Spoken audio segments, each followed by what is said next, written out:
G.A. Grisenthwaite is Ing-khla-kap-muh, a member of the Lytton First Nation. He was a graphic designer in Vancouver and Kelowna before completing his master's in English literature and creative writing at the University of Windsor.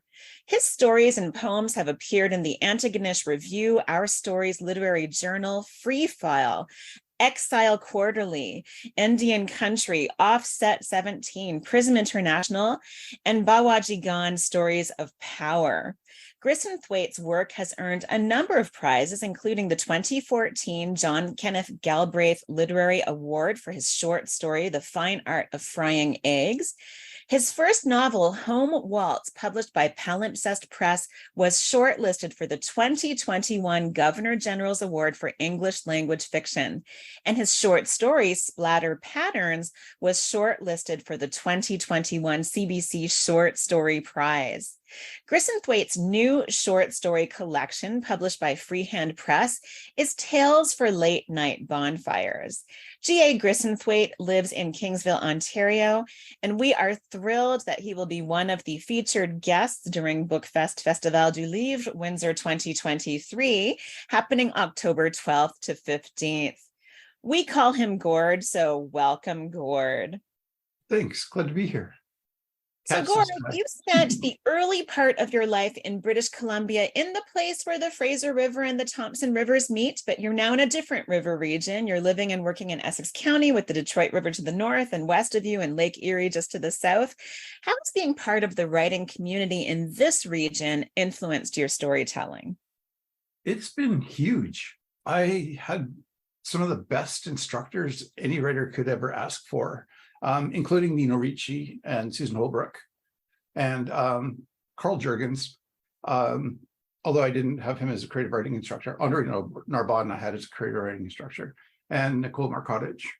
Overall, a pretty good crew. I learned a lot, and there's just something about being out here that had a really positive impact on my writing.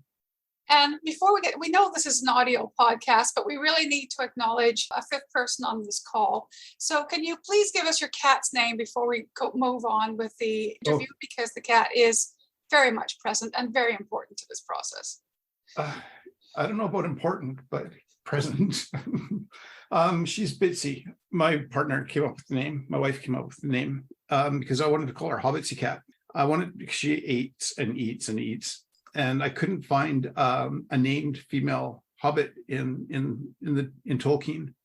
So she's like a hobbit, but she's not because she's a girl. So talking about other genres, before focusing on writing, you had a career as a graphic designer, and you now describe yourself as an accidental photographer as well. Does your interest in photography and design sense have any effect on your writing, do you think? With this book, absolutely. I treated some of the stories, especially the last one, like a design piece or a huge prose poem. As to my photography, I'm not sure there's a direct correlation, but I make pictures of pretty much the same way I write. I just pay attention to what's going on around me, and if I see something, but I don't necessarily go out and look for something, because just planning stuff like this always backfires on me. And especially, or the same as when I try to write, the story decides it's going to do something, and then I may as well just throw my plot out the window. So that's about, random, I guess. Although I don't really like the term random, not the way we use it nowadays. Spontaneous, extemporaneous. Serendipitous? Serendipity works, yeah. Especially when it comes together and you get a good picture or a good story. I've also heard it referred to as being a pantser, as in seat of the pants. So, yes. There you go. That's another way to look at it. So I get a fun question here. How has your life as a writer changed since being shortlisted for the Governor General's Award? Overall, my life hasn't changed much, but the way I write has. I've just about finished another collection of stories. I've sent them out to be considered. And because of the GG nomination, it's harder to write Skeeto stories now. I have a higher bar. I can't just sit down and write a story and put it out there. It has to be better than the one that went before it. And I don't know if they're better or not. So it just lots of anxiety. Oh. I'm not complaining. Will we hear more from Skeeto? Yes. Okay. There's a collection of short stories, and Still We Laugh, that I've just sent out to a publisher, and we'll see what they say in 6 months to a year. And there's another novel. I put that one off. I have 2 other projects I'm working on, 3 other projects I'm working on right now that are not at all Skeeto related, because I don't need the anxiety, or I don't want the extra anxiety. It makes sense to take a break from Skeeto, I suppose, but there's now just a raging national appetite for Skeeto stories. So we hope we'll see him again. Is there? I think so. Oh, golly. Thanks. I needed that. Oh, so your new book is Tales for Late Night Bonfires, a collection of curious, uncanny tales that can be told around the campfire, each one-upping the next. Originally, this was the creative writing project you submitted in fulfillment of your Master of Arts program at the University of Windsor. So on the path towards publication, how has this collection changed since then? Many of the stories just required a little bit of spit and polish. Some of the stories, I'm not sure. Yes, Kitchen Farts made the thesis. I don't, the last story, I just could not wrap my head around it. It was, I knew it was a Shaggy Dog story.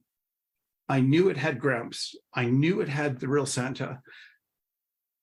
And I knew it had Granny Lanny, but I had no idea about anything else.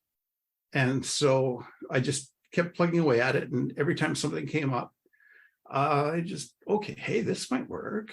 And if it doesn't work, well. And so I'm really pleased and surprised at, well, I think it's a pretty strong story. And I'm pretty surprised and pleased about that. Tales for Late Night Bonfires explores interfusional storytelling, a blending of oral and written literatures as defined by the Cherokee writer Thomas King. Can you tell us more about interfusional storytelling?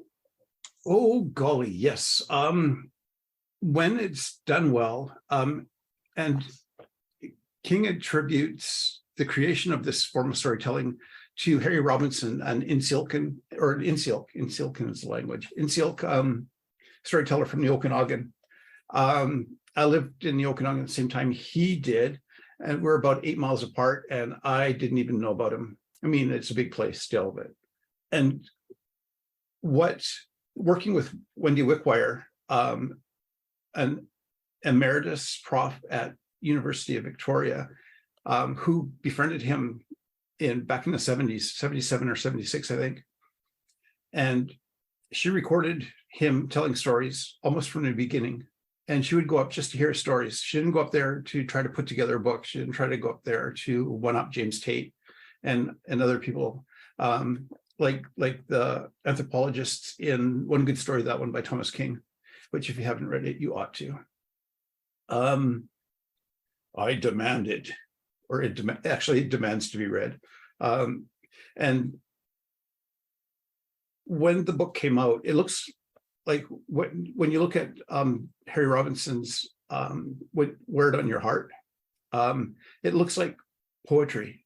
The line, because the line breaks, there's very little punctuation aside from the line breaks, and that's the way he told the story. So there'd be a phrase, a pause, another phrase, pause, and the more space between, or the longer the pauses, the more space between lines, which is, I guess, the theory of how poetry looks on a page.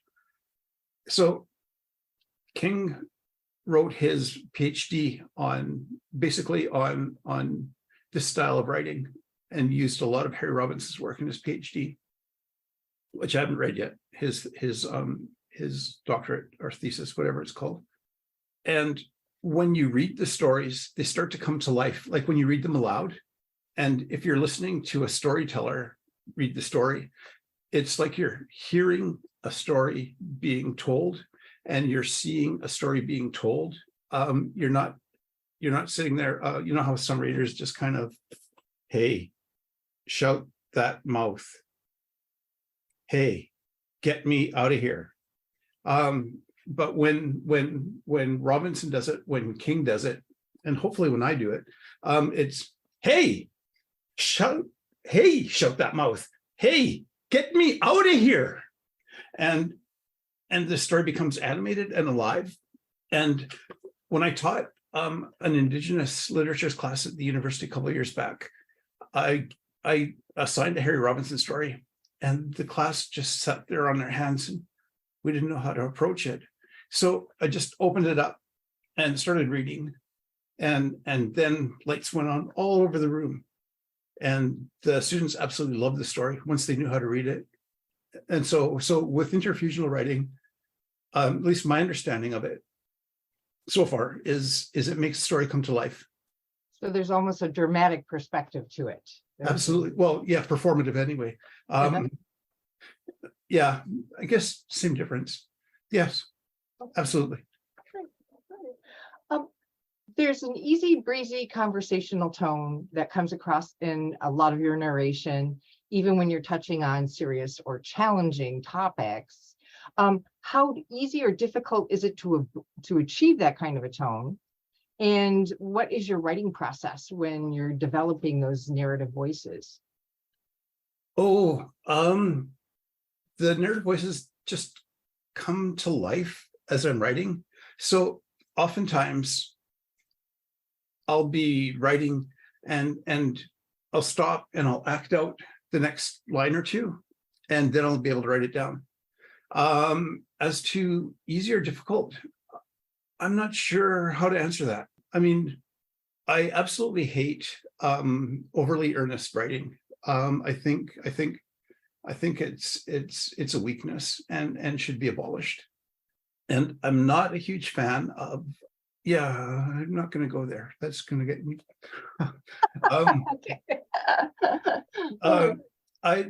I like, or I prefer to approach problematic content head on. And if I can get it out there, if I can get out there in a way that makes you laugh, and I've always written this way, and I didn't even like, I think I started off being accidentally funny. I would read and people would start laughing, and I go, what did I do wrong? And then I would look back and say, okay, maybe that's funny. And then I started to see where things could be funny or are funny, and just polish them up a bit to make them a little stronger. So it's a lot less accidental now and more intentional. And I think being intentional kind of makes the story stronger. Do you think that maybe that bit of humor that you're intentional about probably helps people connect to that difficult topic or serious topic that you're addressing? Do you think that's a benefit? Oh, absolutely. And I'm going to sound like I stole from Thomas King. I probably did. And if you can make someone laugh, then they've actually heard what you're saying, and then the serious stuff can trickle down and come up later, and it could open discussion. But I think if you just go on and go for the drama and go for the overly emotive stuff, people shut down, people stop hearing. Like those ASPC ads, send $20 a month, and because all those super sad puppies, and yeah, in the moment you want to, but then again, they're just fucking with you. They're trying to guilt you into paying, and that doesn't work for the long term. There is something wonderfully dramatic or cinematic about a lot of your writing. I mean, even the way it's laid out on the page sometimes reads to me like a screenplay or a script. Do you see any of these having a future on the screen? Yes, I do. I would love to see Home Waltz as a 10-episode miniseries, not a multi-seasonal show and not a movie. And some of the stories, like I think Catching Farts could make a good movie or short movie. Splatter Pattern could make a good short movie. And I would love to see that happen. Mm-hmm. So you'll be spending some time in Dawson City in the Yukon Territory later this year for a residency at Burton House, the childhood home of the late acclaimed Canadian author, Pierre Berton. How did that opportunity come about, and what are you hoping to achieve while you're there? I applied and they liked my application. And I went, wow, you really like my application? Yeah. And so I'm going up there. I'm the last one of the season, and I'm going up there for its storytelling season up there for the TH people. And so I plan to spend a fair bit of time around their campfire, hearing their stories and reading mine, because I don't have them memorized, and I won't. It just won't happen. Initially, I was going to write one novel. I'm going to try to write an historical novel during NaNoWriMo, so in 26 days or so, because I'm leaving on the 28th for Whitehorse, 29th. So I'm working on a novel that takes place in 1898 in BC, based on a true story. And it's about a gold brick robbery, and it's fun. And I'm hoping to get a first draft done for NaNoWriMo, National Novel Writing Month in November. And then I started working on another project that takes place about 1,500 years in the future. And it's a complete story now, and it's ready to come out. And so I might work on that in September. It's a lot, but we'll see. And also I think it's going to be Northern Lights time up there. And the sun doesn't rise until after 8. So I don't have to be out there at like 2 o'clock in the morning, find a spot and get ready for the sun to come up. I don't really like the cold, but I love the idea of being up there. And I've heard nothing but good things about the people, and the past writers and residents up there have raved about the place. And a few have severed ties with the South and moved up there permanently. I don't think that'll happen with me. I don't like the cold. And is anything literary happening in Whitehorse as well? Yes. Cool. Yes, I haven't done a lot of research, but I have an event as part of my residency in Whitehorse. So we'll see how that goes. Well, I say a buddy, I call him a kid. He kind of migrated toward me when I lived in Campbell River, and he was a great kid. And now he's an adult drummer, and he's living up there. So we might reconnect. That's wonderful. What a chance of a lifetime. We'd love to hear your storytelling. We'd love to hear you read from some of your work. Would you like to set up your selection for today? So, okay, I'll read the first couple paragraphs of Splatter Pattern, maybe the first page or two. Anyways, a boy in town drags his sorry half-breed ass up Main Street. Only street's what most of us call it, carrying on him that kind of sad that attracts rain like a pile of crap attracts flies. So that kid, the boy, waiting in sadness, walks only street. Rain falls around that kid, the boy, all the time. Wades in sadness, we guess. Maybe he wades in sweat like rain. Could be an Elvis song, that kid, the boy living in Heartbreak Hotel. Now that Elvis got himself a co-writing credit on that song. Heartbreak Hotel makes suicide a groovy thing. But that kid, the boy, don't see it that way. No, that kid, the boy, got himself so locked up, he don't see them thoughts, don't hear them bring words, can't speak none of it neither. Anyways, that father says only cowards make suicide. Only one says jumping off the bridge will make him better, even heal him. That one, me who looks at me, comes from spirit world, maybe. Could it have come from all the bad stuff growing in that kid, the boy's heart? Maybe. but we don't know for sure. Anyways, he says that boy's father lies and doesn't want him to get better. Sure, we hear them rumors and sometimes screams from the house, sometimes crying.